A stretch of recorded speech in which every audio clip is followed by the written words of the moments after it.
తెలుగు ప్రేక్షకులకు మెగాస్టార్ చిరంజీవి గారి గురించి ప్రత్యేకంగా చెప్పాల్సిన పని లేదు. ఎటువంటి ఫ్యామిలీ బ్యాక్గ్రౌండ్ లేకుండా సినిమా ఇండస్ట్రీకి ఎంట్రీ ఇచ్చిన మెగాస్టార్ చిరంజీవి గారు నేడు కోట్లాది మంది అభిమానులు సంపాదించుకున్నారని చెప్పుకోవచ్చు. ఒక తెలుగు సినిమా ఇండస్ట్రీలో మాత్రమే కాకుండా పాన్ ఇండియా లెవెల్లో అభిమానులు సంపాదించుకున్నారు మెగాస్టార్ గారు.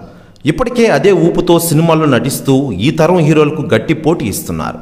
సినిమా హిట్టు ఫ్లాప్తో సంబంధం లేకుండా వరుసగా అవకాశాలను అందుకుంటూ దూసుకుపోతున్నారు మెగాస్టార్ గారు. ఇక ఎప్పటి నుంచో సినిమా ఇండస్ట్రీలో కొనసాగుతున్న చిరంజీవి గారు ఇప్పటివరకు చాలానే ఆస్తులు సంపాదించారని చెప్పవచ్చు. అంచెలంచెలుగా ఎదుగుతూ మెగాస్టార్ చిరంజీవి గారు సుప్రీం హీరో, ఆ తర్వాత ఉన్నత స్థాయికి వెళ్ళిన విషయం తెలిసిందే. ఇకపోతే మెగాస్టార్ చిరంజీవి గారి ₹1,00,00,000 పారితోషికం తీసుకున్న మొదటి హీరోయిన్ అని చెప్పుకోవచ్చు.